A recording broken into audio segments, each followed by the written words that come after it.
We are alive. Live and alive. That's a game that just came out, actually. An old Nintendo title that just got re-released. Hey everyone, welcome to Good Evening Live. I'm Michael, What's going on? This is Peter. and yeah, we're pleased to be with you guys today. Yeah, it was a little bit of a poo-poo show the last little bit. It's been very busy on all fronts. A lot has happened within the Goody Reader family. I think we skipped last month just because there's just so much going on. But we're back in action now, and yeah, let's get it rocking and or rolling. So, Peter, what's new on your end? Another day, another dime. You mean like business wise, or are we letting people filter in? We're just kind of shooting the you know what for now. Yeah, Yeah, well, I know you've been like reviewing a lot of things lately.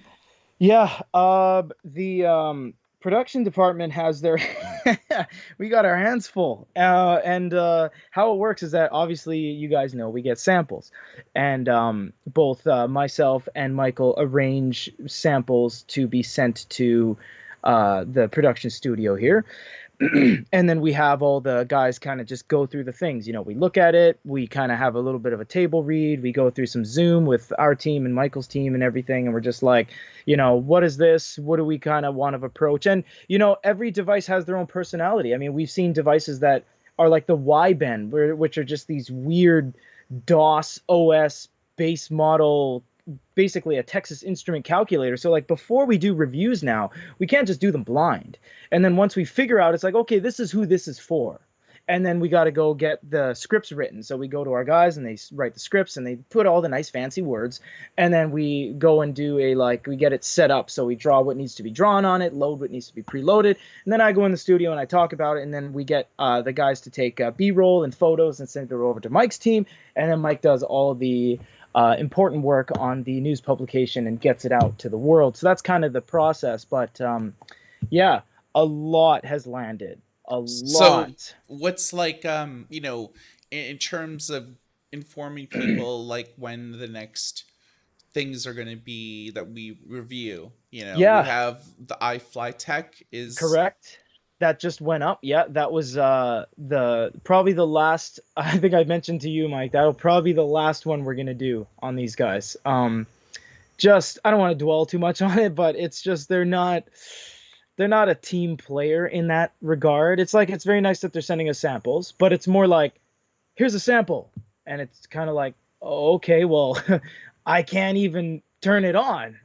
Hello, are you there? So it's like it kind of feels one-sided in a way, and it's not good outside of China. It's just that's yeah, it just doesn't work. yeah. And what Peter's saying is it's one of the few Chinese brands that have not embraced English. Almost every That's it. other brand, from like Huawei to like to Hanvon to Dude, uh everybody. Yeah. yeah. Everybody, man. Every Big Me's embraced it. We've been talking to iReader. We had a Zoom meeting a couple days ago, maybe 5 days ago.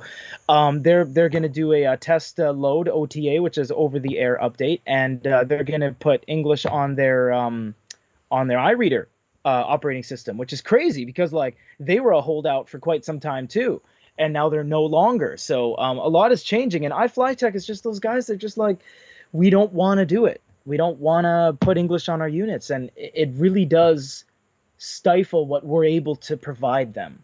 You know what I mean? Like, how can we? And it's not about selling; it's about brand awareness. It's about showing you guys and what this device is about, and doing our due diligence as reviewers of e-readers. And like, there's nothing to work with because it's just like, okay, well, we got to get our office in China who does a lot of the dev stuff. It's like, hey, can you stand by? I'm sending you like a one-time access text message so we can even turn it on, and it's just a whole thing. So yeah, that'll be the last iFly Tech. But I think the next one, as you asked, Mike, what's coming up? HyRead is a massive contract that you actually sealed the deal on that one, Mike. You sent all the info over to me and the introduction letter and everything. And yeah, we're. Yeah, I'm gonna try to like figure something Oh, out you're here. back. You're back. You're back. I can hear you.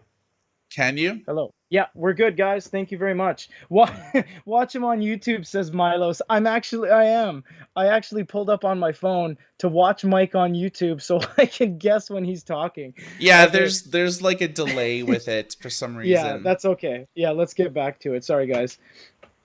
That's All right. funny. So, to let you guys know what's sort of new lately in terms of, the site and everything, we Yeah. recently launched like a forum.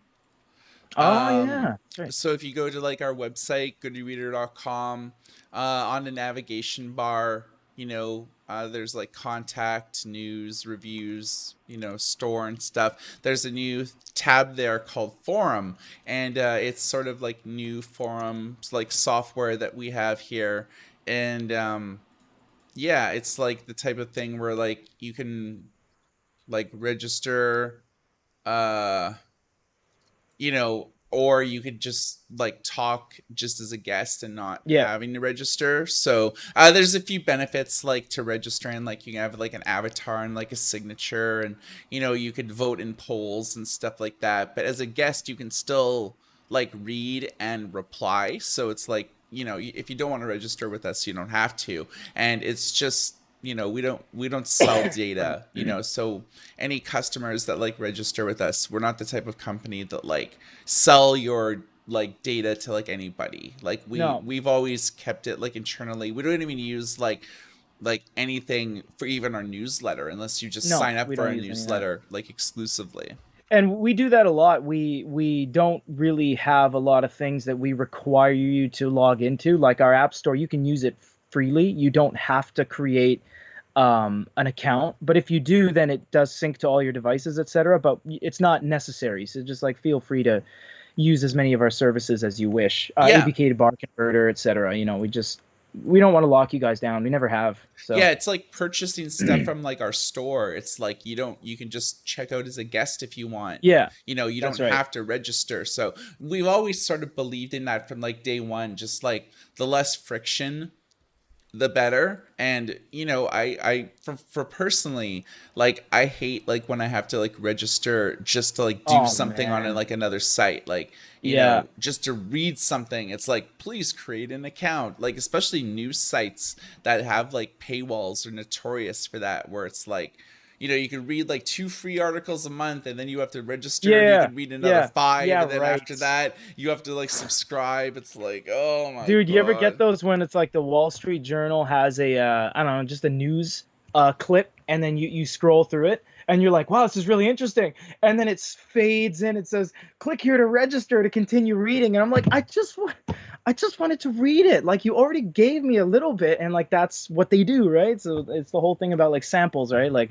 you read a couple pages, gets you hooked, and then you got to buy it. So, yeah, I hear you. I hear you. Yeah, I mean, I don't believe in paywalls, like at least for us. Like it's Yeah. something that like we've never did and something that we'll never do. So Right, right, right. it's just it's one of those things that like most companies that cover ebooks and audiobooks and even talk about e-readers, everything from like Publishers Weekly to the Bookseller, to the Guardian, they're one of the Yeah. few sort of UK like newspapers that actually talk about this type of stuff. And it's like all like paywall. It's like certain Yep. articles are free, but the vast majority it's like you need to pay them like a monthly subscription, anywhere between like $29.99 to like $39.99 like a month. And it's like just to stay on top of like publishing news, I it's know. like you have to pay them, and it freaking sucks because it's It's a like they lot. only implemented those systems like in the last couple of years. So I don't know.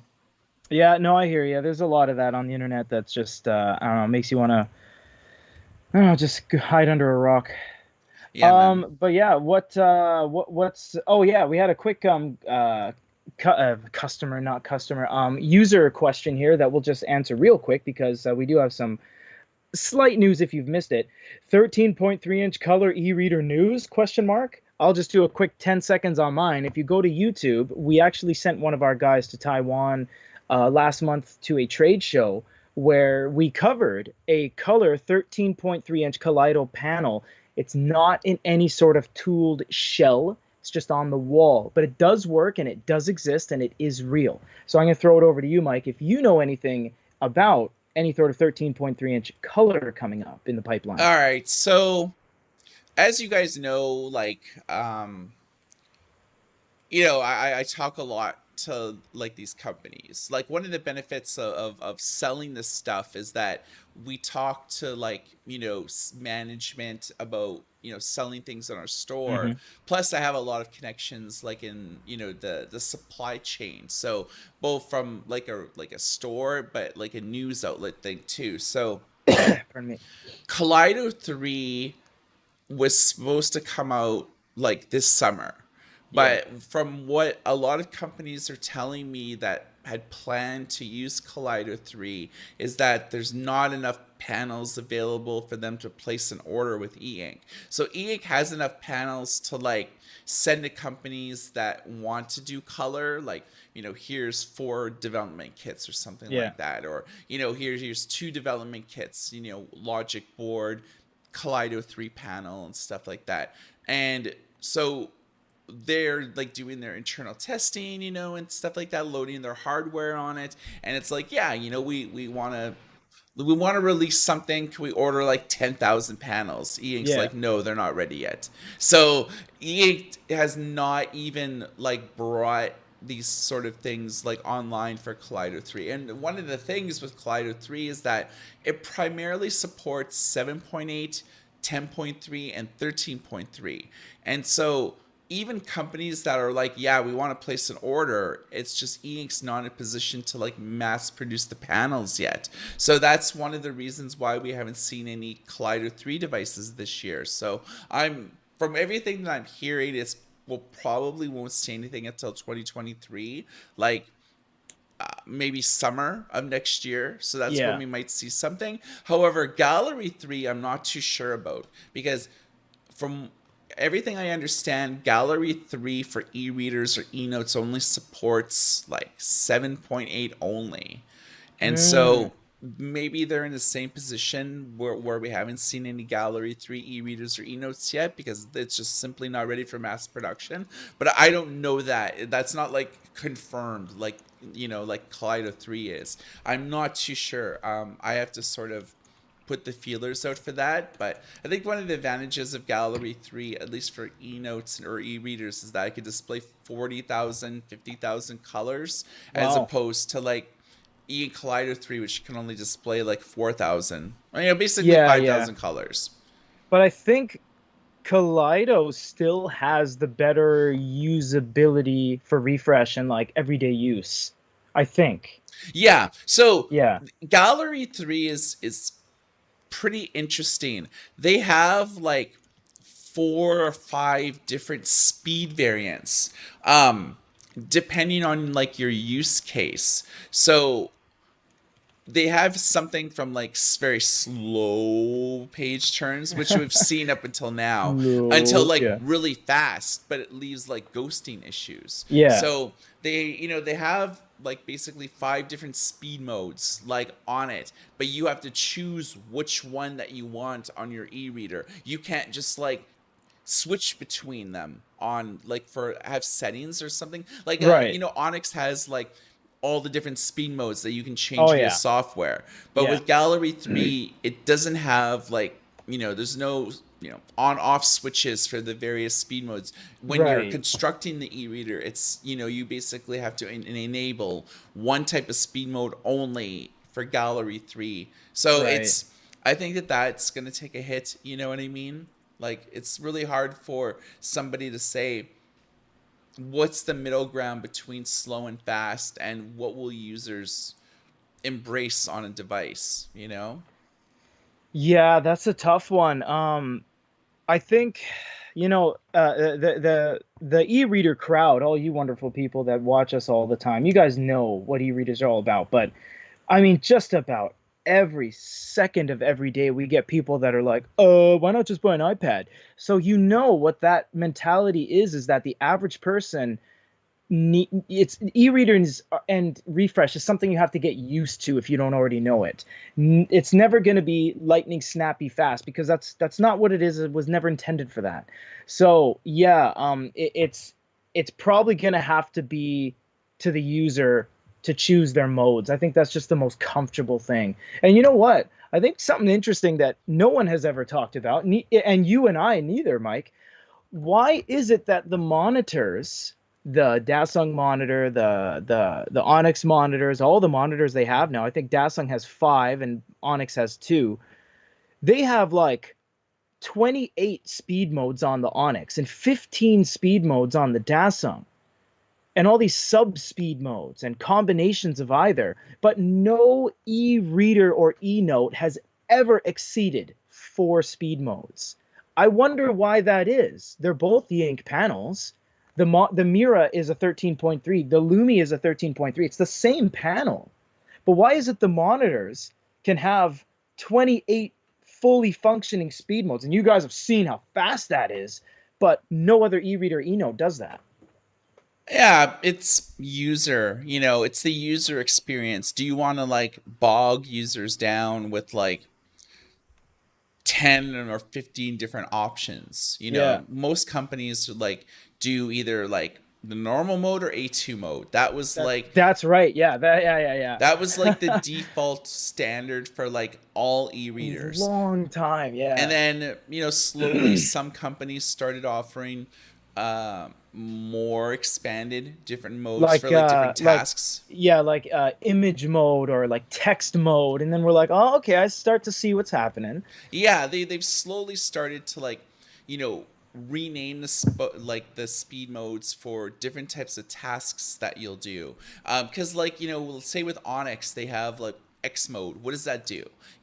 Like they have like, different types of modes, but it's not really clear on like what the use True. cases would That's be for very those true. modes. Yeah. Whereas Dasung and stuff, they or like other companies, they're starting High to, sense. yes, Yeah. They go like balanced mode, smooth mode, speed mode. It kind of exactly tells you clear which one to mode. use. Yeah. That's right. That's right. So I think in order for those types of things to catch on with more people, you really need to rename them for what tasks that you would do. So, internet mode or coding, or, to explain sort of more about why you would use a certain mode for like a certain True. task. That's true. Yeah, the monitor actually, when we had it in studio, it was a little bit confusing. I'm not like, oh, what does this button do?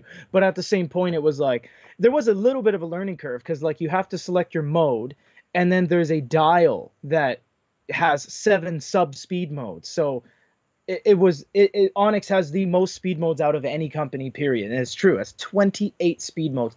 That's insane. Dasung has pioneered monitors and speed modes effectively, and they only have 15. And I was just like, wow, Onyx has profiles that you can actually create your own speed modes, one with like no contrast, all boldness, and like yeah, just a combination of everything in between. So it was definitely, there is a learning curve with that much customization at your fingertips, which I guess now that I've discussed it with you, that does sound like why most e-readers don't have that, because you could actually dig yourself a grave and like your zero saturation, zero contrast, all speed, your screen's just like flickering white, and you're like, oh, what have I done? Right? Like this is too much power for one person. So I guess that's why they did that.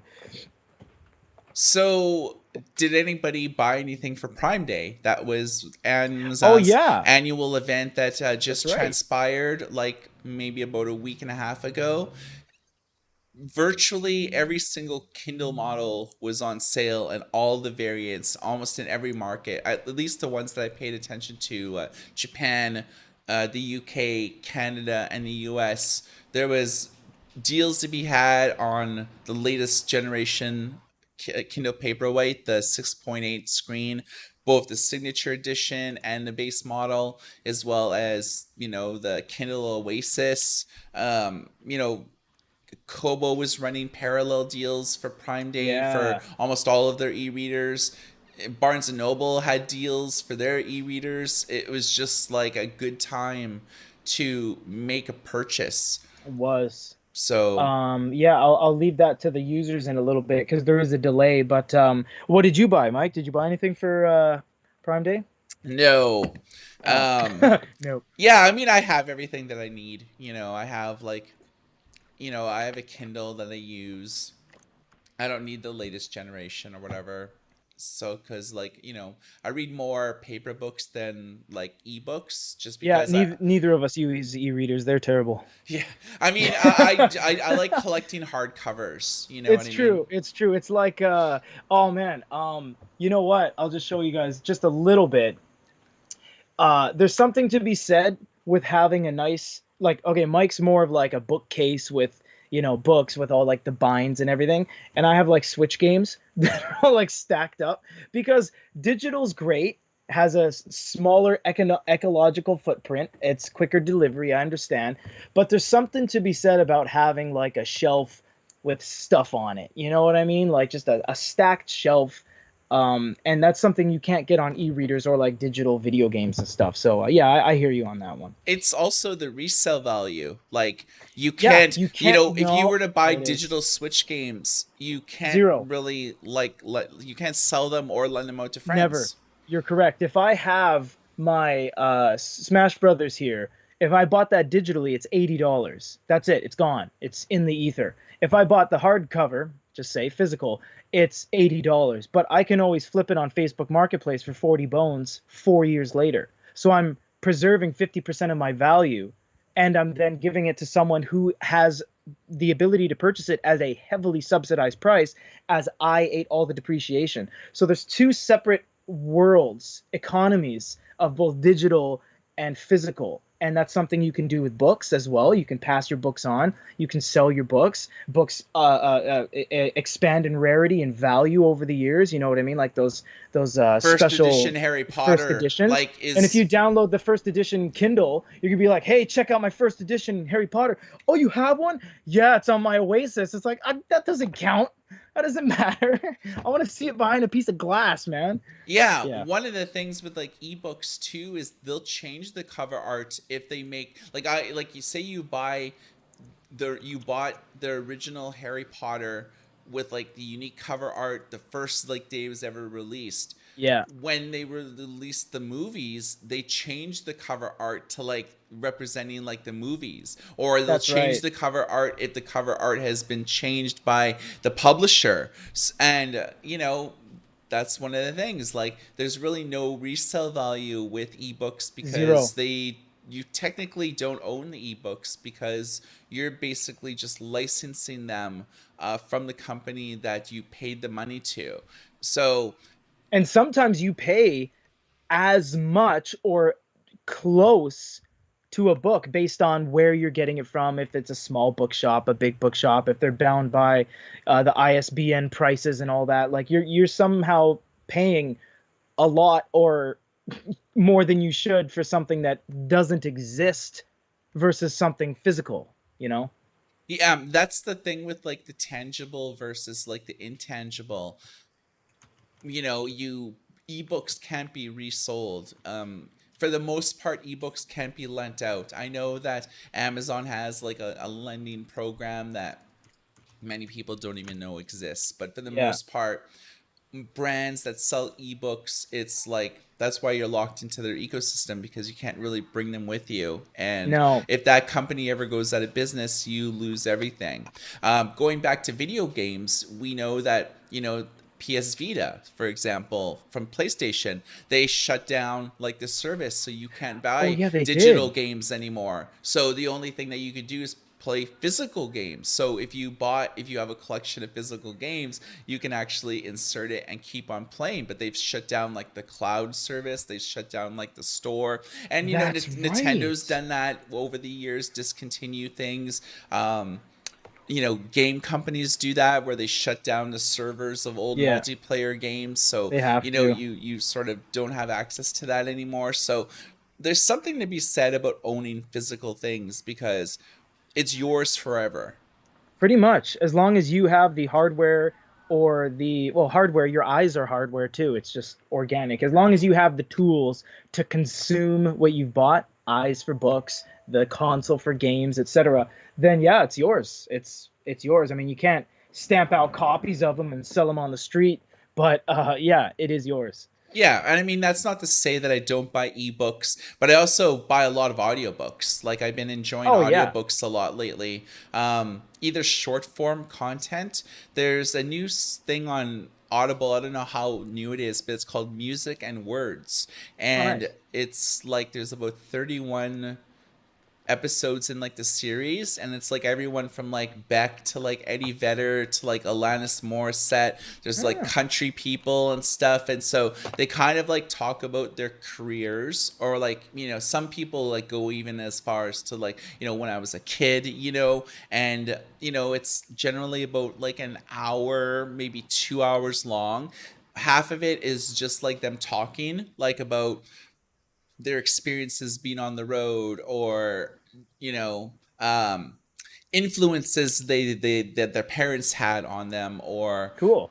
when we were on tour for this album. These are some of like the more interesting stories, but I think it's more introspective, but it's juxtaposed by like songs that they'll play, Oh in nice. the audible recording studio. So it's Yeah. not like they're playing like studio albums. It's like sort of live versions, but they're playing it like inside the sound booth or whatever. So it's basically just them singing, and it's kind of cool because it's sort of like a podcast, but it's cool because they're short, they're bite sized. It's not like Oh, it's the interesting. typical It's audiobook. non-committal. Yeah, exactly. Like typical audiobook is like 12 hours Yeah. generally, but then so Yeah. this is like at like 2 hours or less. So you can listen to it in like one sitting or whatever, and it's I kind of like the direction that Audible has moved in, both offering podcasts, but also like all the Audible exclusive content that you get. And you can get it all just from like paying, like in the past you paid Audible like $12 a month or whatever, and you got one audiobook credit that you could redeem for one audiobook. But they've sort of Yeah. gone beyond that now, where it's like they have all these exclusives you have access to if you subscribe. So there's thousands of things that you can just like download for free, both like audiobooks or podcasts, or like it's mainly like Audible originals that Audible has just had. And Yeah. so a lot of like people, I mean, it's good for users. Like for me, there's like a lot of choice now finally for like like long form Audible like audio content. Libraries are kind of pissed off that Audible and Amazon's like original ebooks aren't available to like libraries. Ah. Yeah, so Oh there's well. like it's a double-edged sword, where it's like it's awesome for users, but like libraries want access to like all this stuff, and like Amazon doesn't want to give it to them. And they can't. Oh well, that's the way it goes. Audible's still cool. Yeah, so Peter, Yeah. why don't you tell the folks about our new device? Yeah, that's on the docket here, and then we'll move on to yeah, actually someone did ask about that. I just want to shout them out here because they did ask. Simon Gordon, any update on the Goody Reader X Bigme? Yes, so the Goody Reader X Bigme is a collaborative project between Bigme and ourselves, where we are co-branding, and what that means is all of our services and logoing will be on the device and the box and the materials, and it's a full dual release. Yeah, so we just wanted a fully blown ebook reader with literally every single feature. So there's four microphones, there's audio, there's warm light, there's SD card, there's SIM card, there's two cameras on it. I mean, Speakers. speakers. It's just we went ape. And surprisingly, in the end, aside from the early bird things that Big Me wanted to sell, but yeah, it's cheaper than other devices. So they were mostly in charge of the manufacturing and getting the production lines going because they already have an established infrastructure of building things because they have 14 devices in their lineup. We don't have an infrastructure of building things. That's not what we do. We've only ever released one unit and a pen. So Actually, we we did the 6.8 and 13.3. oh yeah, no, that's right. We did a dual release. Yeah, so we put our heads together and we said, okay, Big Me, you guys are good at physically manufacturing them. You guys have like factories and stuff. We have the worldwide presence because let's be honest, everyone knows Good e-reader in the e-reader world, and nobody knows Bigme. People And I didn't even mean, know they existed till like a year and a bit ago. we know we review so much stuff that like we know what constitutes a good device and Yeah, what people want. that's Like exactly people it. want a large screen device that's light, that they can use. Some people want to take notes and draw, and what's better to take notes and draw than full color. Some people just want to consume content, read books, comics, manga, Yeah. magazines, newspapers, have access to all this stuff, and being able to like read it all in full color. So, Yep. you know, That's right. many people with e-readers, especially those of you that have grew up with like Kindles or Nooks or Kobos, you're used to just like viewing all that stuff in like black and white. You know, Yeah. manga traditionally black and white, but modern things like webtoons and you know, a lot of manga these days are done like in color now. Yeah. Whereas in the past they weren't, because mainly everyone has a smartphone in their pocket now, so everyone's like optimizing manga for larger screen displays. So we wanted to do one device that rules them all, sort of like The the ring. one ring. Yeah, exactly. So we wanted Yeah. to do one, like, you know, some people like listening to podcasts or music or YouTube on headphones. Sure, you know, we have Bluetooth support. Some people just like to listen to it on an on-device speaker. Okay, we'll release like something with speakers. You know, Yeah. some people like to do audio dictation, like audio to text for note taking, or some people just want to talk to their buddies like on Discord or WhatsApp or WeChat, or you know what I mean. There's just like Yeah. we wanted to release something with enough features to keep people engaged no matter what the task was at hand. So That basically was it, that we didn't want there to be something it was missing, because a lot of people are going to say, "Oh, maybe you guys should uh get something more distraction free." It's like that's something I believe is just kind of a bandwagoner thing that people are just repeating over and over again. It's like, don't swim after eating. That was debunked. So it's like, I don't believe in a distraction free thing, because anything can be distraction free. An Onyx can be distraction free.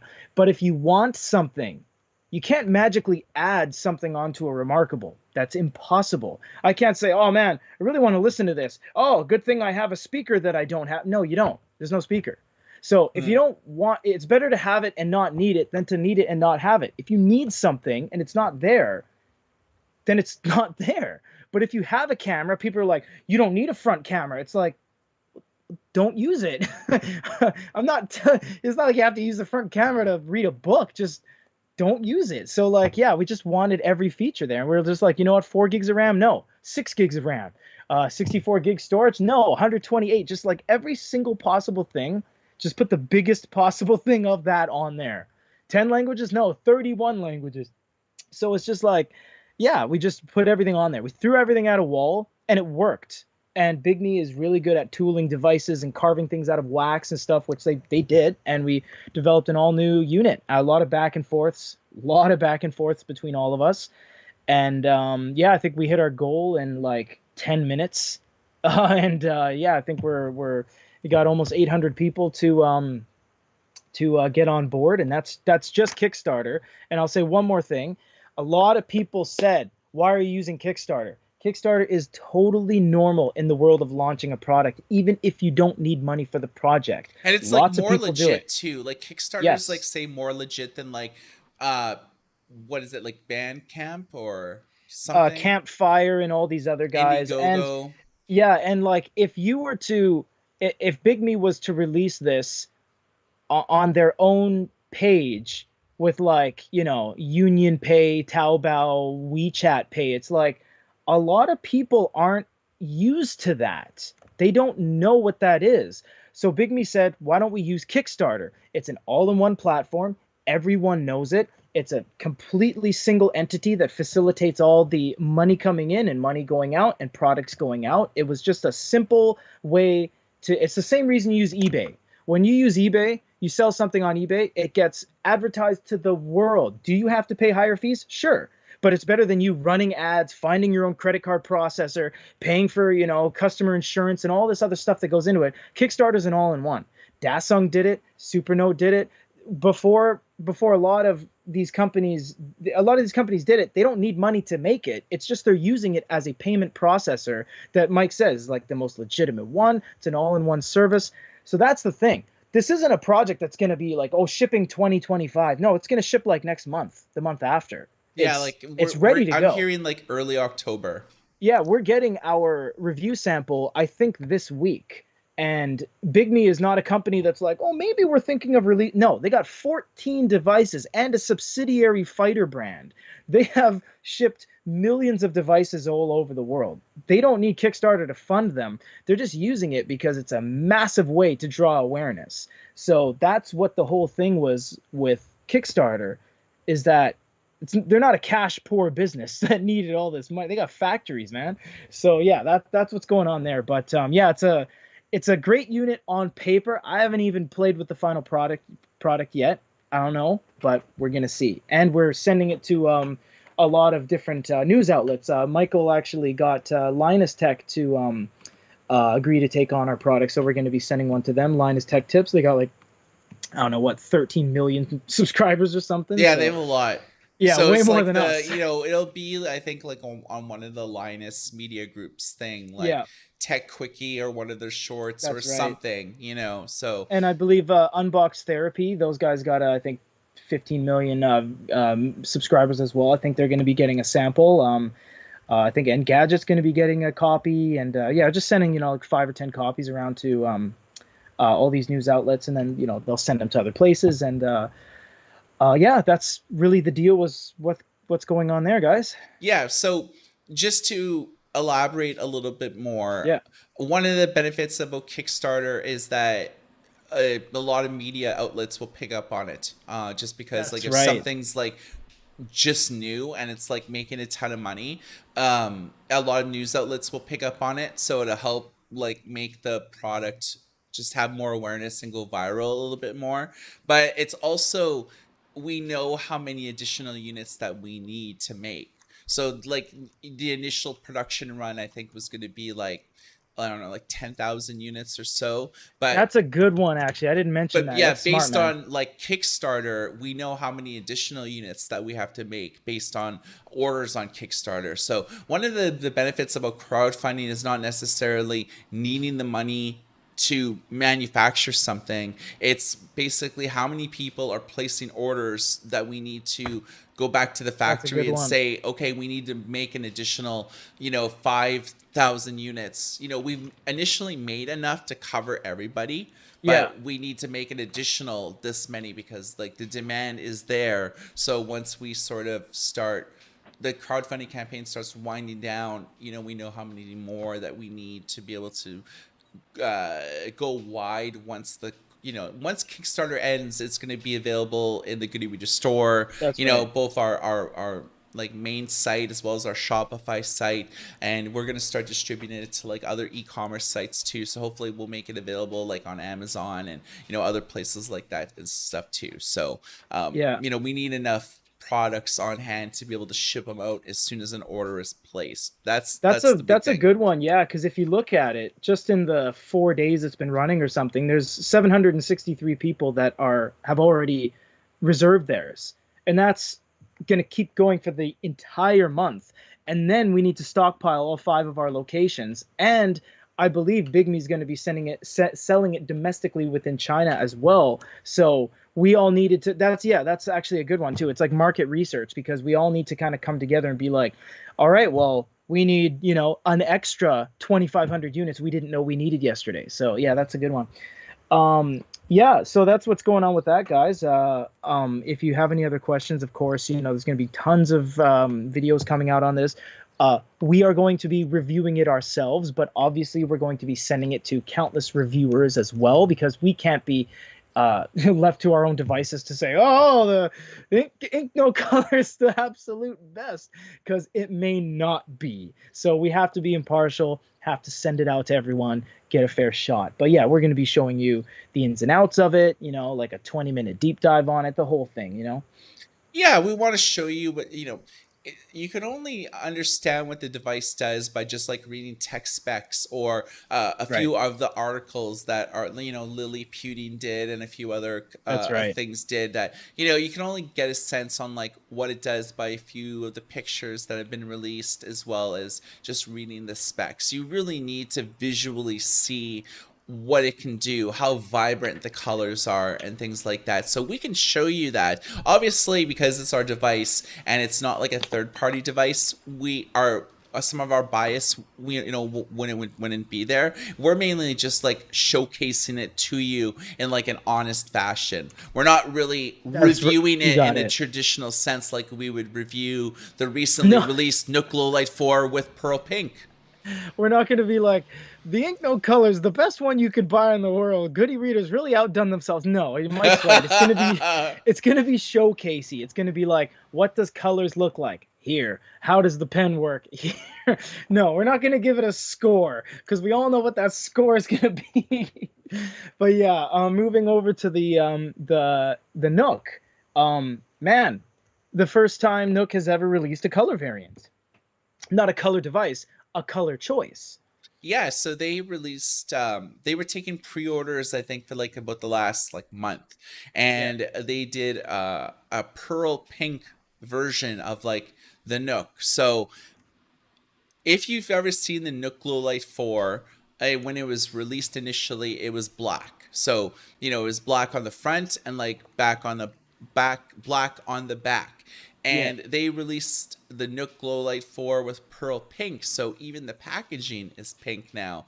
The back of the device, like of the e-reader itself, is like pearl pink. So like the back plate, but the front of it is white now instead of black. So Yeah, it's like that's right. it's a total color refresh, and it looks really good. So if you guys have seen it, the pictures already, we did like a review on it. So we uploaded like a ton of pictures. Peter did a video on it, like on YouTube and stuff like that.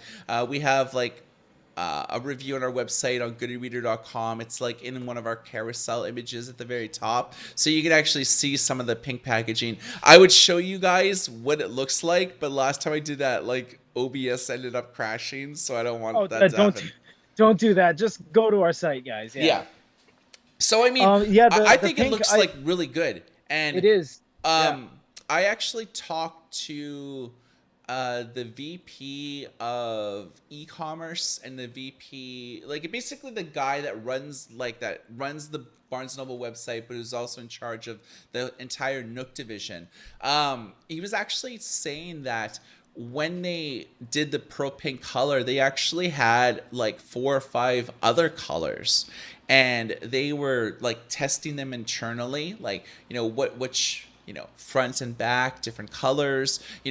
Should we just do something with like a different color black paint, like back plating, like baby blue or red, and keep the front black, or maybe we should change like the front like to white and then have like different color backs. So they had like all sorts of different types of like color variants, and so they were testing them internally, but they also sent them off to like a lot of the different Barnes and Noble stores all across the countries, and they were like, vote, between like, give us like your top 3, what color combinations do you like the best, and like overwhelmingly everyone liked the pearl pink, so that was the one that they ended up like releasing. So they said that this won't, this is like quote a limited edition because they only made like a certain number of them, but what they told me was that pre-order demand for this was so strong that it blew them away. They didn't like think that people would be ordering them in the volume that like they are. Originally they were like, we're going to send these to like all the bookstores so they can show them in the stores and Yeah. people could actually see it in person, but there's not even enough units left to send them to all the stores. They could maybe send like a couple, and I mean like less than 5, to like the higher performing stores, like the Nook or sorry, the Barnes and Noble store at Union Square in New York, Right. which is like their flagship store. They can send more there, but you know, this is the type of thing where it's like they didn't see the demand coming for this. So it's like they're like, should, you know, obviously we're going to do more colors is what they told me. So, you know, now that they've seen the demand for it, they would be silly not to like do other colors, as well as go back to and make another run of like do another production run of the Pearl Pink in time for like the holiday season, like Black Friday, like and going forward. Like Right. that's all they're thinking about right now is like the holiday season. Like they mentioned that to me like 10 times during like our hour long conversation, is like this is like everything that we're gearing up towards right now. We're not even thinking about back to school or you know, all the stuff. It's like the holiday season like is what they're planning out. And apparently they developed like a lot of signage that they're going to put in all the bookstores to advertise the Nook and advertise buying ebooks and audiobooks in the stores. So like for the first time in like a long time, they're now going to just have the Nooks like by the customer service area like they started doing a couple of years ago. They're going to go back to like dedicated Nook display units now. Wow. Yeah. Yeah, I remember last one of our lives, I think 2 or 3 lives ago, we had a Barnes and Noble mole, not a mole. It's almost like it.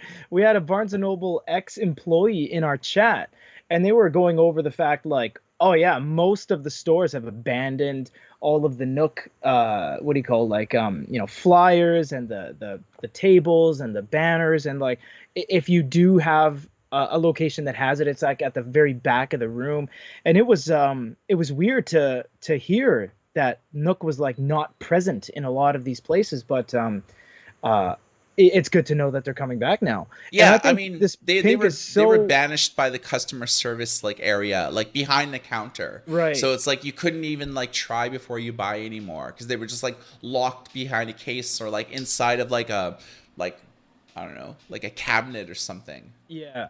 I think this pink is so refreshing to have. It's not only is it, yeah, going back to what you said, Mike, there's no way they could have kept the black front and the pink back. That would not work. I'm not some fashion mogul, but there would be no way you're like, oh, it's a normal e-reader. Oh, geez, look at that pink, and it just doesn't work. It doesn't flow. This thing's like something you want to keep on your coffee table. The pink is so like candy pink. It's so nice, and it looks good anywhere in the room. The front is white, super refreshing to see a white front. I don't think they've done a white front since like what 2015 with the Nook Glow Light, where it had that weird gold back. It looked like a bar of soap. That was terrible. Yeah. But Barnes and Noble has done a 180 on their lineup. Man, we did a 10-year wrap up. Actually, it's on our YouTube channel on Barnes and Noble from the very beginning all the way to now, and I can tell you that this new refreshed line of Barnes and Noble devices is just so nice. They're like getting back into the swing of things. They almost have a full line. They may be working on something bigger. That's like, something to be talked about down the pipeline, but it's looking really good for them. Yeah, so they never told me explicitly, but you doesn't take too much to put two plus two, 1 plus 1. Well, apparently it does, man. We can't even it does. Two and two, I Yeah, think is the so same. Two you and know, two. the Nook Glow Light Plus, the it's 7.8. The Glow Light Plus is 7.8. Yeah, Yeah. so that's been basically out of stock since like February. Yeah. Right. And What's up? what from what I was like told is that they're not going to like put an order in for the manufacturer to make more. So, because they said that, it's like obviously they're going to make like a new one at some point. So, um between now and like I have a feeling it's gonna be released this year. They never told me like when and where. They're like, when we have something to announce, we'll announce. Like, you Yeah. know what I mean? But it's like, yeah, I kind of have a feeling that like it's probably gonna be released like this year, because like in that regard, they would have like refreshed the entire like Nook lineup. Like the Nook Glow Light 4 came out like late, December 2021. The Yeah. Nook glow light 4E came out this year. So it's like they've, if they would have done like a new version of the 7.8, they would have refreshed their entire lineup within one calendar year, which is, Yeah. for Barnes and Unheard of Noble, from like it's them. shocking that That's like, insane, man. They yeah. usually just have like one e-reader and they're like, "Yep, this is our e-reader." It's like, "Where?" "Oh, geez, there it is." Does it do much? It's like, eh. It's like, why aren't you guys focusing on this anymore? Hey, don't walk away from me. And then they just like go back to the Starbucks that's always inside a Barnes and Noble. Yeah. So yeah, man, I'm really liking these companies coming back. Like Barnes and Noble is definitely making a comeback. MeBook has made a huge comeback. They've rounded out their whole lineup. They got 3 devices right now. It's really nice. HyRead, the guys that you just landed, they have, I don't know if you guys know, we actually just talked about this in a meeting the other day. They have 6 devices in their lineup, HyRead, and a color Well, device. they're going to be releasing a color device in September, but we're Well, it's taking on the, pre-orders for it yeah, now. it's, I mean, it was on their like their drop down on their landing page. You Yeah. can like, see it. So like they got a lot of stuff, man. Like these companies are just coming out of the woodworks this year. 2021, 2022 has had, I mean, we say this almost every year because it just seems to compound, but like there's more released every year on year than the previous year. It's just more and more. Bigme was the largest in terms of quantity. They had like 14 units they threw into the mix. MeBook's on their way back. Boyu's still kind of taking an administrative role in the offices. They're not really building anymore. HyRead came out of nowhere. Hisense released the Touch Museum, the A9, the High Reader. Like, geez, man, it's hard to keep up. Yeah, man. Yeah. Ah, some good stuff. Good times. Good times. What are we talking about now? What else do we have on here? What did you write? We got the Nook, the InkNote. Uh, oh yeah. Okay. Someone actually was asking about Kobo. We haven't heard anything from Kobo in a long time, man. Like the Sage came and it's like cool. The Ellipsa came. It's like all right. Ellipsa's on sale right now. Nia, no one gives two Santa Claus poo-poos about because I'm just sorry, but Nia's the worst thing Kobo's ever done. It's true. Kobo's great, but the Nia, that shouldn't have come from them. So yeah, dude, enlighten us. What's going on with Kobo? So, yeah, they have too many devices in their lineup. However, I think that they're only going to release one new device this year, which will be a replacement for the Clara. Oh So yeah, they'll sort of do like a Clara 2 or the kind whatever. of HD-ish 6-inch, not the low-end Nia six No, inch. so this is the Clara. You can think of it as like their entry level device that has 300 ppi, whereas like the Yeah, Clara is like 167 ppi. Yeah, the like the Nia literal garbage, worst e-reader that Kobo's ever the released. worst thing they've ever done. Yeah, it's Yeah. like it's not even that cheap too, considering like what it does for you. But Oh, yeah, dude, if it was what it was, but it was 49.99, oh, that's awesome. But no, it wasn't even that. yeah, it's like generally like $100, is what you're gonna pay for it. Where Yeah, if you're gonna spend like 100, spend like 130 and buy like the Clara, because at least you're getting like a 300 ppi screen and overdrive. that's right. So That's any right. of the books you're reading are just gonna like look a little bit better. But yeah, so the only thing that I've heard is that the Clara will be refreshed this year, and everything else is just like too new. Like the Lipsa, the Sage, the Libra 2 all came out in like Oh various yeah. stages of like 2021. And Kobo is generally like on like a 3 year to 4 year product like cycle. Yeah, look at the Forma, right? Yeah. So like they're still selling the Forma, although that will be discontinued because it's basically supplanted by the Sage. You know what I mean? So they still sell the Forma, like a lot of stores do, but they're not going to Yeah. make like a Forma 2 or anything like that. No, there wouldn't be any reason to do that. You know what I found is after the Sage, just a lot of the Kobo stuff right now isn't breaking through. Nothing's really making a massive impact. Like the Paperwhite is like all the rage. I mean, with everyone and anyone, right? Like Paperwhite, the Nook with this new color variant, and the fact that they're refreshing their line and they did an entry level version. It's like, wow, lots going on. Kobo, they're not down and out. That's not what I'm saying. I'm just, I'm talking. It's just, it feels like they're not making as big of an impact as they should have. With like the first Libra, I was like, whoa. And the when the Aqua came out, I was like, oh man. And the Form, I was like, oh, this is groundbreaking. Whip out the air guitar. And now it's just kind of like, yeah, okay, yeah, they have a lineup. And the Nia soured that a little bit. And the Sage is like kind of expensive. I don't know. It's just it doesn't feel like they're massively in the spotlight right now. Yeah, so I have like just a few things like to go over really quick.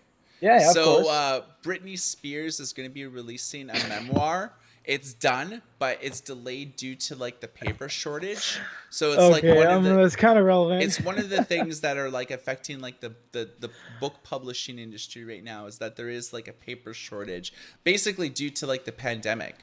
So There's actually a paper shortage. I yeah, didn't hear about that. yeah. So that's Okay, why this is like a bit of a story, because like a lot of interesting. people are not. Um, Okay, so according to Publishers Weekly, there are many reasons for the global paper shortage, including production labor shortages, shipping issues, and an increased demand for books during the COVID-19 pandemic. So, as you know, like during like the pandemic, all bookstores were closed, so everyone was ordering books like online, and it was mainly ebooks were enjoying like in 2021 and 2000 and 2020 ebook sales were suddenly going through the roof instead of being declined, Oh, and paper books like hardcover and paperbacks and mass markets, those were actually going up almost double digits too. So now that there's like a paper shortage, so even like for Britney Spears, well-known name, like if that book gets like published anytime between now and like the end of the year, it's going to be like the type of book that like a lot of people are going to buy. But the fact that a surefire bestseller like this isn't coming out, that's very telling that like you know if she's affected by the paper shortage, how many other authors are like want to publish books that are affected by the paper shortage? oh yeah, the smaller players are probably like, oh man, like I'm out Yeah. because that's the way it works, the supply and demand, right? Like, Onyx has the ability to say, hey, I want 10,000 screens. Well, a smaller company's like, well, can I have 200? It's like, no, I'm going to give it to Onyx. They want more screens. You can wait. Same thing with paper. It's like, yo, man, Britney Spears is in line. I'm not going to send, I'm not going to give your stack of paper to you for your 101 on how to cook an egg. Like, we're waiting Britney Spears here. So, yeah.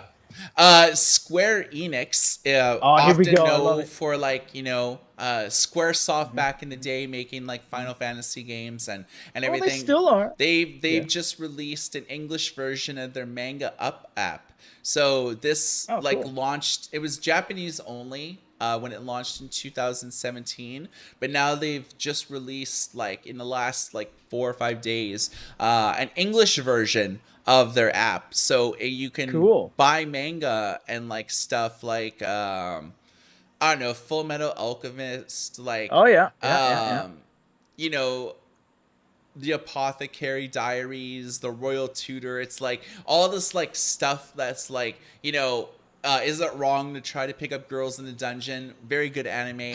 Goblin Slayer, also a good anime. But yeah, I mean they have like a lot of like stuff that's like bestsellers, but as well Yeah. as like stuff that's like fringy. So the first few chapters are available for to read for free on their website and their app for like Android or like iOS.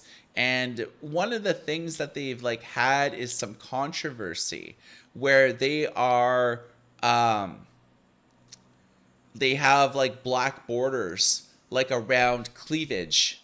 Like if they're Oh, wearing a bikini, they'll totally just like block out the entire bikini with like a black like a black like sensor like image and stuff like that. So they're not like a lot of like this manga, especially like being released by like Viz or like yeah, yeah, Kodashi and yeah, stuff yeah. like that. It's like they're not releasing like you know like naked imagery. You know what I mean? It's like very rare that like they would do something like that. But Square is going the extra distance of like censoring like someone who's wearing a bikini, like for girls who wear bikinis, and they censor the entire like top of like it, so you wouldn't even They see have to. cleavage. I know. They're doing this because uh they stated, in consideration of each mobile platform's policies, some modifications were unavoidable to release the app to the whole world outside of Japan.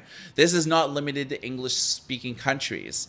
Some countries like Indonesia have heavy censorship rules, so it's basically Yeah. like it's just not like an English version, which is like really what I'm talking about, because like, you know, all of our audience speaks and writes English for the most part, or understands it Yeah. up to a point. But you know, Yeah. they do have a version, like versions of these apps that are available like in other countries. So they Yeah. have, they, you know, from their point of view, they have to censor it just because of like modesty values in say the Middle East, or in like Muslim like countries and stuff like that, where like, you know, modesty stuff is very serious, which is like Yeah. why, you know, there's strict dress codes for like a lot of men and women for like the most part, you know. So Yeah, I've been in Japan for off and on for like 7 years, and I can tell you that Japan is more open with those kind of things like sexuality and that kind of nature. So you won't really see any of that here. And like when, and I've been playing games on both sides of the ocean. When you play a game in Japanese, it's a little more risque. But then when you play it in Canada or America, the NTSC version, it's more censored, the way, like, you know, a character wouldn't swear as much, a character wouldn't say these things that would be like, you know, like racy. subjective in nature. Yeah. Yeah. Also they go as far as like, you know, Kirby, for example, is a pink character from Nintendo. He's a strong, powerful fighter, and he's got a little bit of a frown to him. Every single Kirby game that hits America, all the people are like, no, no, no, no, that's not good. So Nintendo's like, okay, fine, no frowns in America. And it's true. Go Google it. Every Kirby game in Japan, he'll be like, I'm ready to go. But in Canada, he's smiling and happy, little rose petals floating around and stuff, because they can't have that. They have to cater things for the taste of people that are a little bit more snowflakey. And I'm Canadian, and I can tell you that it's true. We are more snowflakey. Something happens, the first thing you do is you whip out your phone. I'm recording this. Oh, you've offended me. I'm scared from it. It's just so like, oh my god.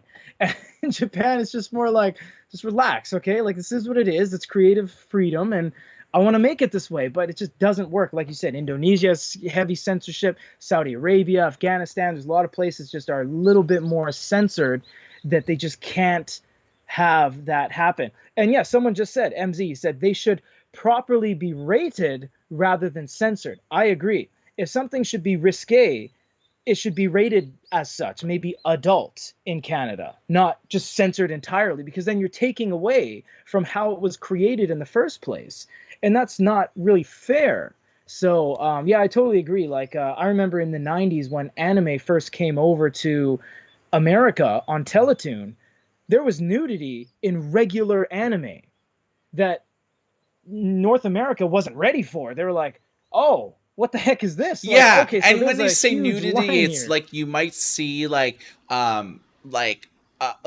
a butt showing when they're changing or something like that. Dude, Dragon Ball when it got dubbed into English, had nude scenes in it. It was a real thing. You saw Goku's wiener. Yeah. It's true. And you saw the other characters' breasts and stuff like that. It was a real thing. It wasn't a weird pornographic version. It was just Dragon Ball. Yeah. And when it got into Canada, they weren't ready for it. So a lot of these things hit Teletoon and like YTV at night, and there was all this nudity on them. And it got shut down probably in 6 months before they started putting like, okay, this ninja anime from Japan is risque. It has to be adult. It can only air on this channel, pay-per-view, etc. So like when all this anime and video games hit Canada and America in the 90s at Blockbuster and stuff, they weren't ready for this divide of like, you know, risque adult stuff versus like, regular child stuff like Pokemon and stuff.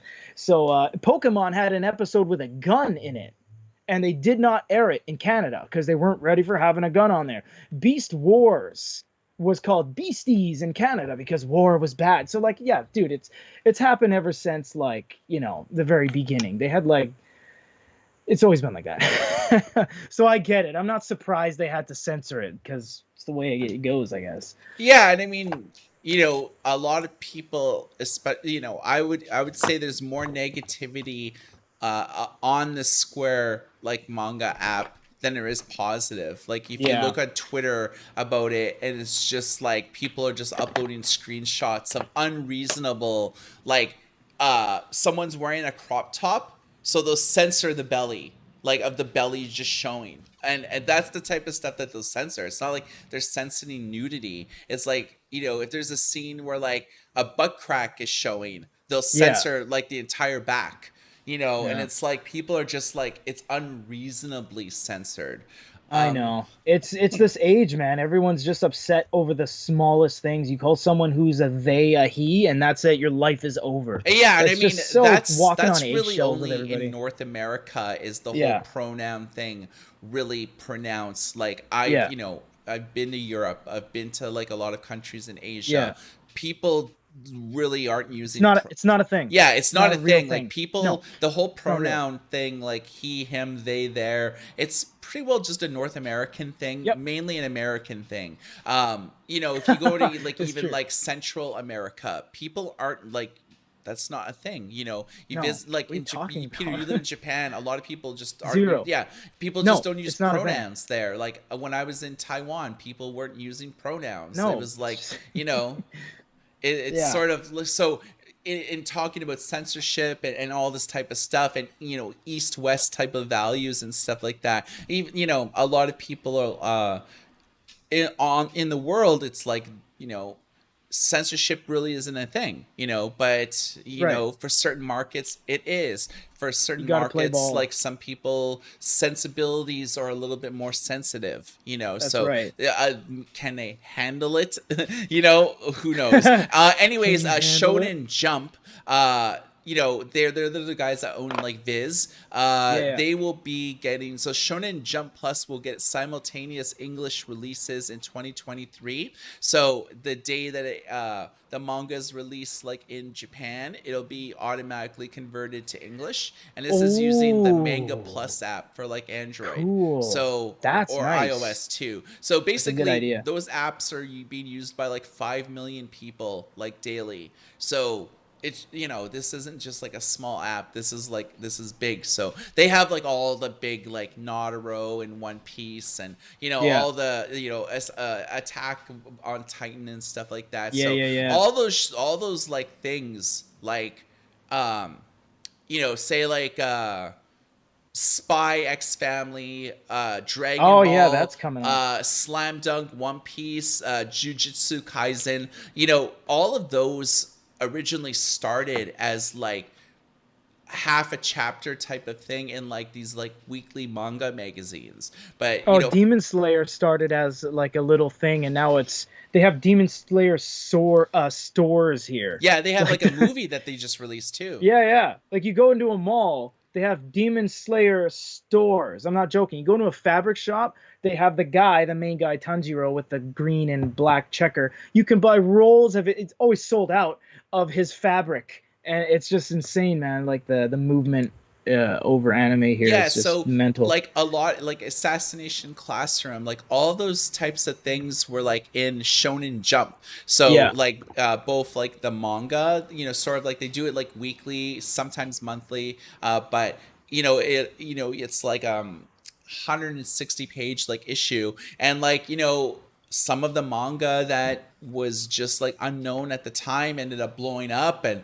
now it has like dedicated manga and stuff like that. But it Yep. all started from like this short form, like a few, like maybe like half a chapter in like a magazine. It's like, oh, I kind It's of like true. this, I want to see more of it. That's kind of So interesting if yeah, you think about that too. Yeah, the so way it all kind of humble this beginnings. is like a way that you can kind of like read like even the like chapters and all those manga that I mentioned, and plus you can discover like new series that will likely become like the best selling manga of like the future and stuff like Yeah. that. So it all starts with like you know say like Crunchyroll, where they'll air Oh stuff in yeah. English the same day that it airs in Japan, and they're sort of just doing this now with like the written manga. Both it's mainly I'm talking about the digital releases. So Yeah. this is Yeah. like a way that you can sort of like with Shonen Jump, it's sort of like not censored like the Square app is. Yeah.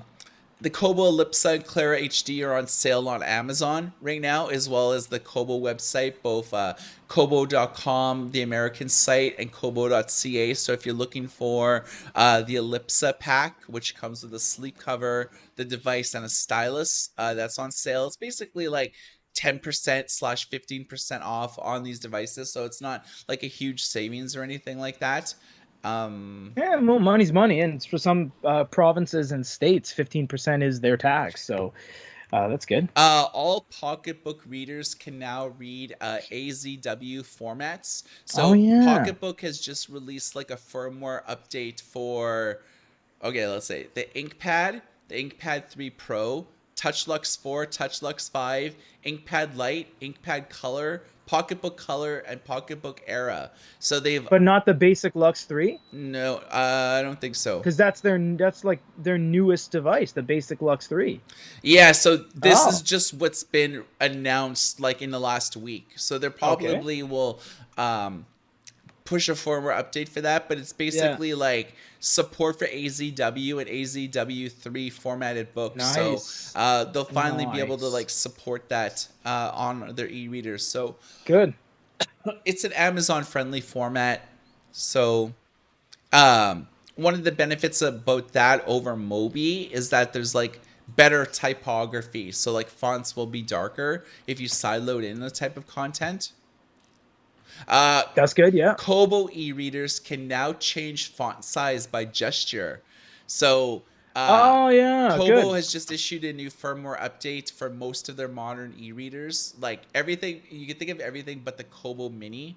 Uh, so you can now change the font size using a pinch gesture. So as you pinch on an ebook, a circular preview window will appear, allowing you to see the font Nice. size as you adjust it. As A you circular. Yeah, so you'll see like a Wow. circular preview window, like on like the ebook. So as you Yeah. pinch and Okay. zoom the font, you'll sort of get like a Yeah. preview Yeah. window of what it will Why look is it like. circular? I wonder. You Hmm. can toggle this feature on or off in reader Good. settings.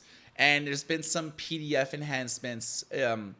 So basically, in the past, when you were reading PDFs on Kobos, and say you pinch and zoom and you find that sweet spot in like a book that you've like loaded, once you Yeah. turn a page, that's all gone. So you have to like sort of re-pinch and zoom to get like that sweet spot again. So that's been fixed. So if you're reading a PDF and you pinch and zoom and you're like, okay, this document's now showing perfectly, when you turn a page, that zoom level will be preserved now. Oh, So nice. That's Kobo is good. almost like one of the only brands that like actually support that. Almost every other brand, if you pinch and zoom like on a PDF file, and Yeah. you're like, yeah, especially with like scanlations or Yeah. PDFs you've downloaded online, sometimes like the borders are too big, and you want to crop out the borders so that like it fits the screen perfectly. Once you do that at least on Kobos now, you can just turn pages, and all that will be Right. saved for each page that you turn. So Interesting. um, you know, the Sage and Ellipsa with large screens, that's going to be the most noticeable because those are Yeah. Yeah. Yeah. PDF editors. They come with styluses where you could like view and edit PDFs. So that's going to make like a huge difference. MZ just said, "Are you going to make a little video showcasing these updates?" I mean, that's probably a really good idea because that's a lot of updates. You know what? I don't know if you can confirm this, Mike, but and I don't remember when it started, but we just tried. Remember yesterday, you're like, "Hey man, can you look for like Libby on a Kobo Sage?" And I was like, "Yeah, sure."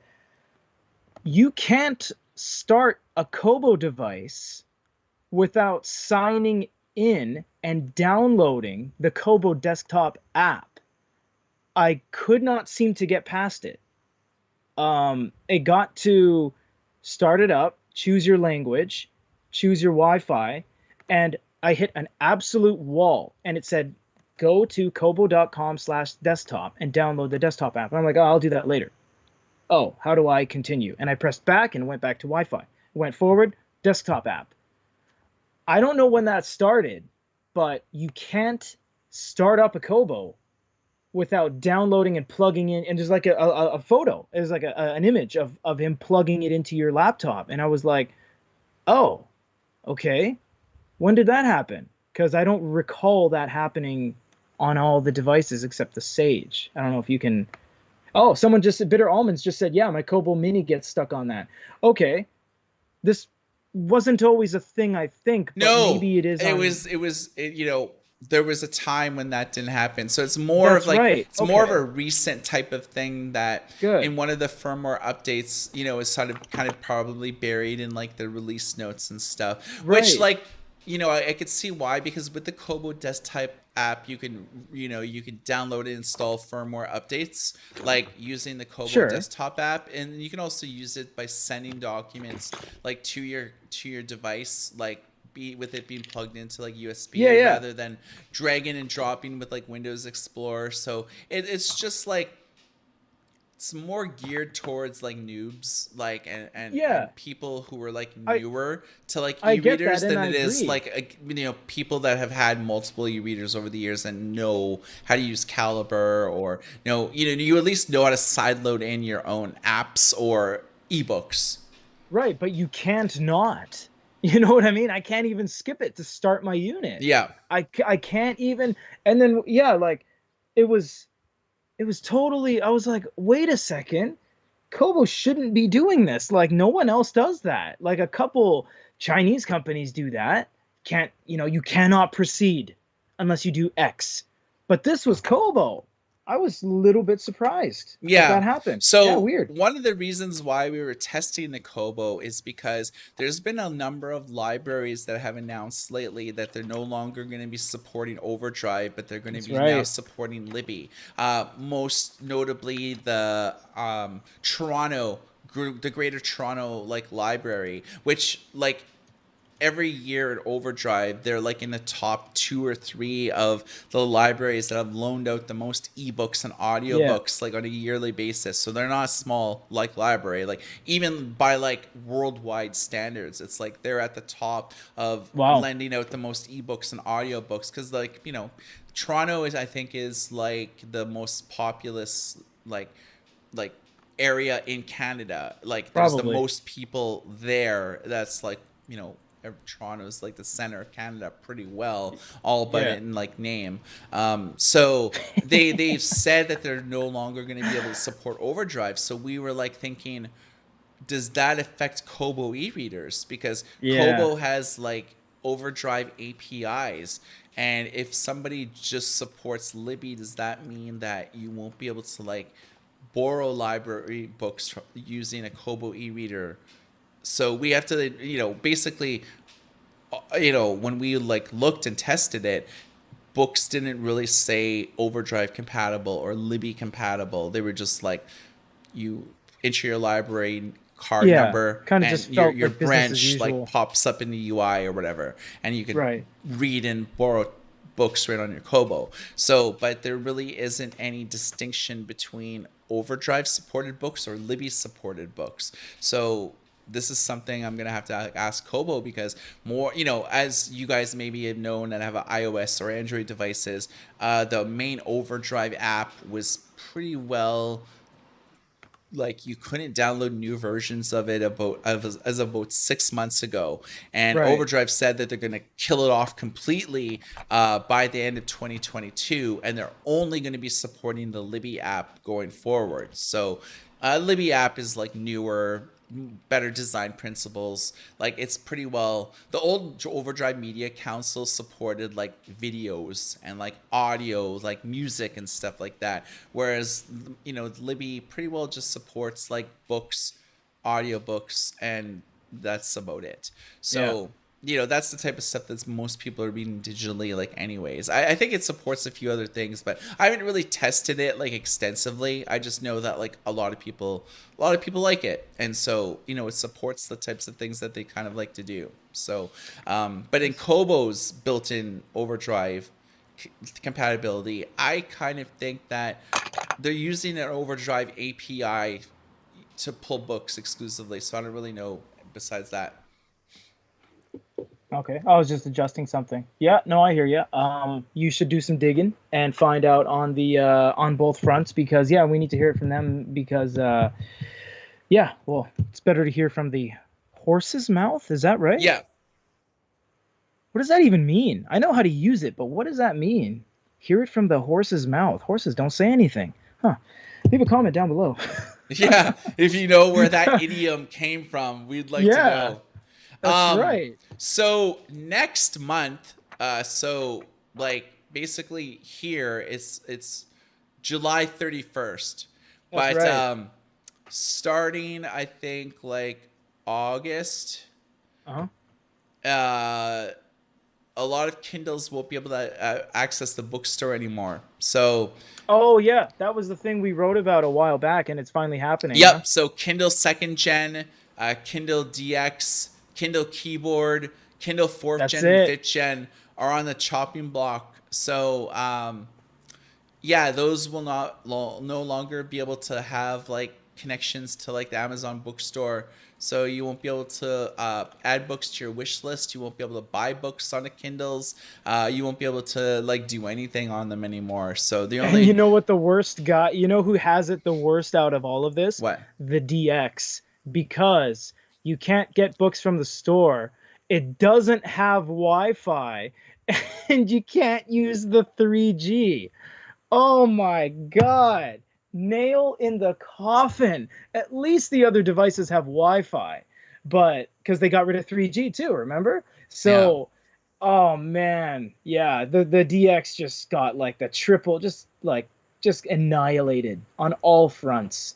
Yeah, but it's hella old. I So a lot of these I e-readers are know. like, they're more than like 12 years old at this point. Like, so That's they're super crazy. old. But then again, like, I know probably a lot of people who don't listen view our channel and stuff like that.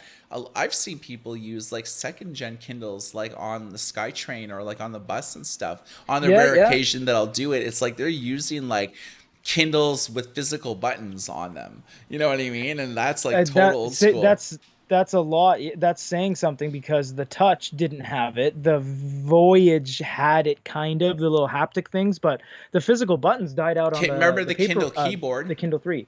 That the Kindle keyboard, that's the Kindle 3. Yeah, that's when they died basically. Yeah.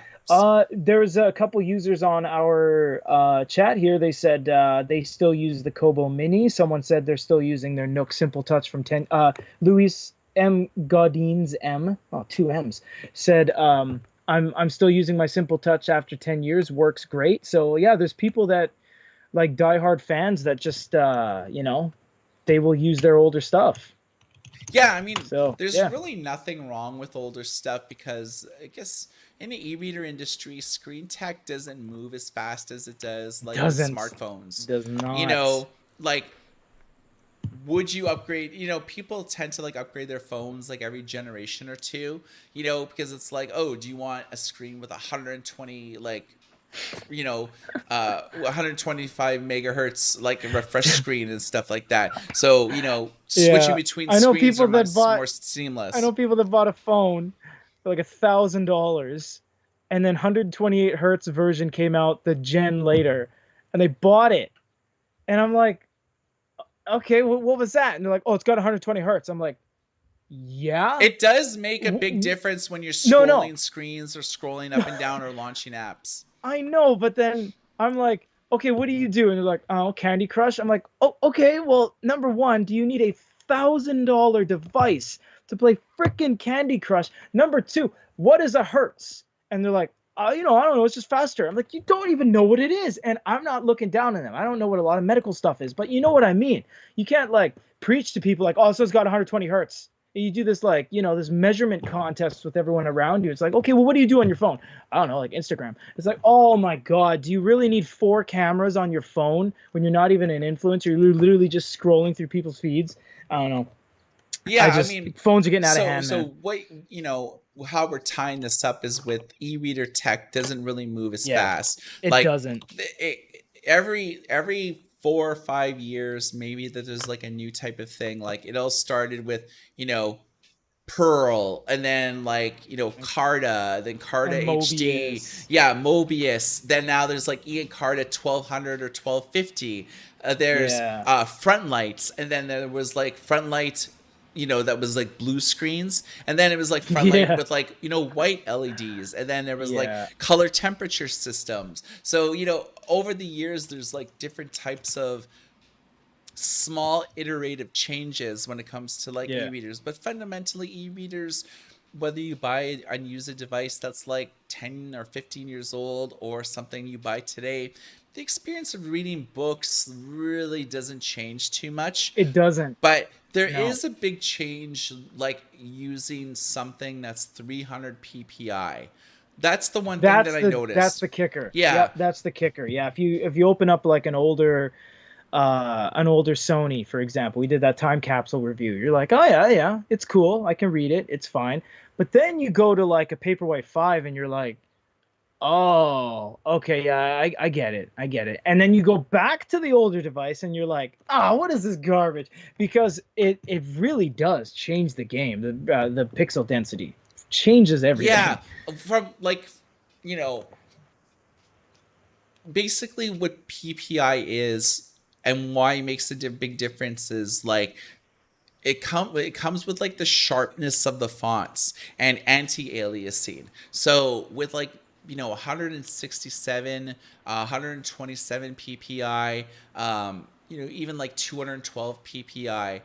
The Yeah, lower the PPI, the the each like character of like the font is either a little bit fuzzy with like yeah. anti-aliasing, or it's like pixel perfect. So when you hear about PPI, you generally want to get an e-reader that's 300 PPI, especially if you read a lot. If you read just casually, maybe like a book a month or something like that, maybe like a couple books a month, sure, a lower PPI screen is fine. But for someone that's like reading often on their e-reader, you owe it to yourself to like get something that's like 300 PPI. And high PPI doesn't necessarily mean expensive.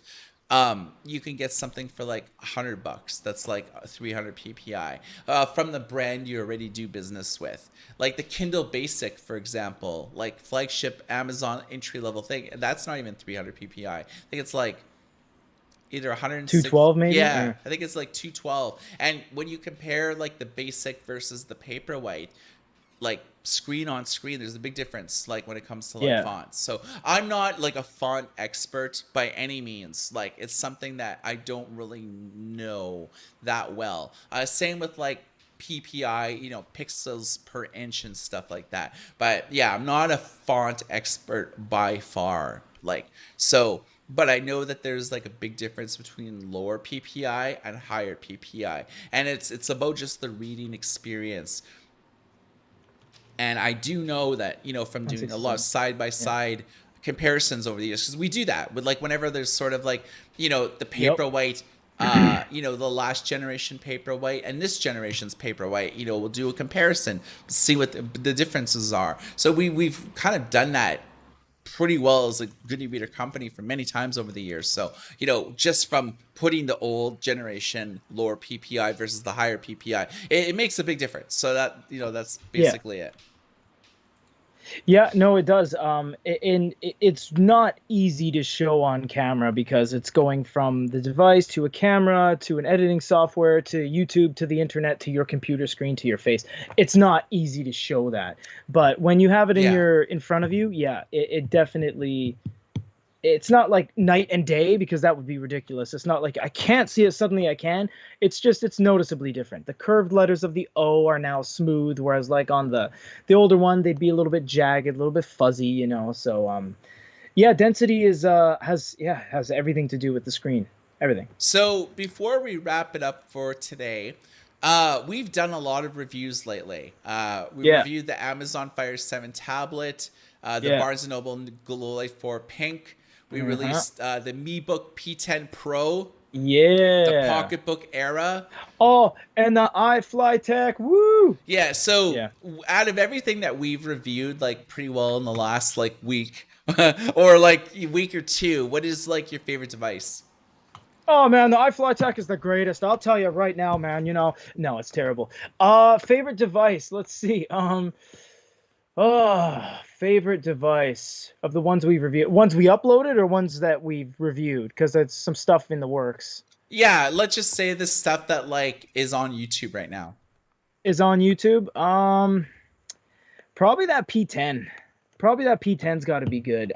If you guys don't know, if you didn't watch it, Boyu still kind of makes it. They've taken a job behind the desk, and they're kind of like more of the foreman. They're like, do that, do this, and then King is the Chinese company that makes it, and MeBook is the new brand that it's being sold under. But that P10, man, to get Google Play with a glow light and audio with a note taking stylus and have it all in one complete package for $349. That's not a sales pitch. That's real. That's really good because comparable devices are like 450, 500, 700 at times. And this thing's it's $350. And if you buy it used, it's even cheaper.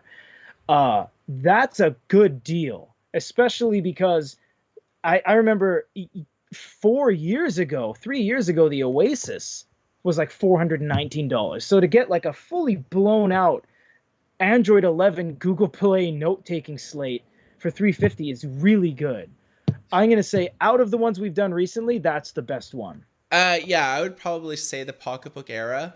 Oh, that was It's damn! I didn't even realize it's Hasby like too. easily accessible. Yeah, Me Book, Like Book, How King, Boyu. It's like the whole. It's very confusing it is. about what's going on with those companies, and like it's not easy to like find those products online other than our store, and we're pretty well the only online blog that even talks about them, you know what I Yeah, mean, like a YouTube channel, like we're the only like English speaking like company that even like talks about it. Everything else, like if you just Google it, it's all just Chinese sites. But Pocketbook it's hard. Era, I think Pocketbook has been making e-readers like they're celebrating like their 15th anniversary. Yeah, it's like $199 for like their entry level models, so it's like half the price as like the Mi Book one.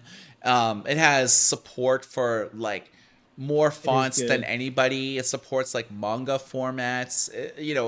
You basically use it as a side-loaded only device, or you could like get books from like the Pocketbook store, which is Yeah, slowly growing. They actually that have an store is cool audiobook too. store on their like devices now. So not only can you just download ebooks from Pocketbook, but you can actually now download audiobooks from Pocketbook. Yeah, they So have a toggle on the yeah, store. so it's like they're growing up now. They're seeing the value of audiobooks, and it's a very user friendly device. It Yeah, certainly doesn't have Google Play, but for an ebook reader that could do everything, I think it's a pretty good alternative to like the bigger players in the industry, because a pocketbook, you're not locked into any ecosystem. You can just sideload in whatever books that you want, whether they have DRM or not. yeah. So it plays nicely with like Adobe content servers and things like that. So you can use Adobe Digital Editions to sideload in content. So I mean, library books, sure, load them in. Books you bought And it's from, a great looking device too. yeah, They revamped the totally. front, they've chiseled the sides, they put a new backing on. They even have this complete mystery thing where you crack open the back panel. You're meant to do that, and it has all the regulatory information, and it's got a accessory jack on the back for like cases, or I don't know what. It already They're for has physical cases. patron We buttons. sell the Era cases. So there's two different cases. There's like Oh, leather they are for that. Yeah. They're like Well, why pogo do they need pins, electronics? because it's for the sleep cover. You don't need sleep. You don't need electronics for sleep. I just think that they're doing it a little bit differently. Oh, okay, yeah, because I saw them on our site recently. I think the store added them, and I was like, okay, cases. But that still didn't explain why they had a 5-pin copper contact at the back. Because like, if you're putting physical page turns like the Leaf did, the Leaf itself body didn't have page turn buttons, but the Era does. So why would you need that to add a case with page turn buttons? And no device needs electronics for sleep. It's not I a don't know. thing. Have you So reviewed the weird. cases yet? I have not. I don't even have any of the Okay, cases I'll in the get them to office send here. you cases. Yeah, do it up. That'd be awesome. I would like to see what else plugs into that because, dude, five contact points is a lot. I mean, that's like a keyboard. So that'd be interesting to see what's going to be going on with that. Yeah, from the pictures, they didn't really show any contact pin type of thing. Right. So, but I do know that they only have two different style cases, Yeah. like leather ones and like fabric ones, and they Nice. come in like two or three. Oh, it's like hard shell and something else. I don't know. Yeah. Yeah. I saw them. Yeah. Yeah, so we haven't really reviewed them yet, so it's sort of hard to say or what they're all about minus like the actual Right. pictures that like we've seen. So that about wraps the show up It for this does. week. That was fun. You guys are very awesome. You guys have been incredibly vocal. Hundreds of comments here. This is fantastic. We very much appreciate you guys always sticking around and standing by. As you know, Michael has his radio show that he does via podcast. We do the live showcases every week, Thursday at 5:30 p.m. Pacific. And standing out this month, we just started with collaborating with some of our distributors with the idea. And we are doing the Goody Reader raffle, in which case you can go to the link that you will see in the video and the link I just sent there, and you can buy raffle tickets. And what this does is it's aside from the contest we're doing, this one actually gives you entries into winning big things. Like we're doing a DPT RP1, which at this point is like $1,000. So if you buy raffle tickets, you can buy as many as you want. At the end of the month, we'll do a draw and we'll give that device to you based on the raffle ticket. So it's pretty cool. It's a new thing we're doing that our distributors have also been jumping on.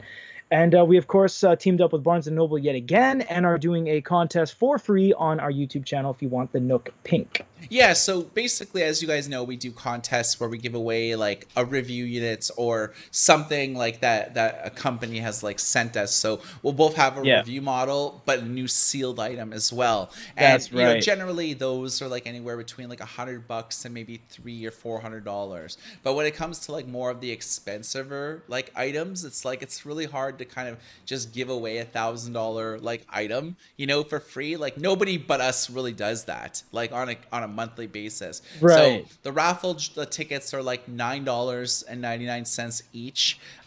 You could, on the YouTube video, there's a link to it, but there's like the draw at the end of August, Yeah, and we'll end be of August, doing yeah. as part of like our live stream, we'll announce like the winner live on the air. So you could see like how we're gonna do like the random like generator to like figure out who won by inserting like names and how many tickets they bought and stuff like that. So Yeah. it's just a different style of way to give away more expensive type like items, and we're continue to do free contests for like the more the $100 to $300 type of like things. So we'll That's always right. give those away, but we're starting to slowly accumulate more expensive devices, and it's like, what should we do with them? Basically, they're just like sitting on shelves, and it's like, That's okay, right. we like to get these in users' hands, and we just came up with like a raffle idea. So it's a new. This is like the first time we've ever done something like this. So hopefully, we have your support for this, and we wish everyone luck who bought a raffle ticket. That's right. So for the Goody Reader radio show, name is Michael.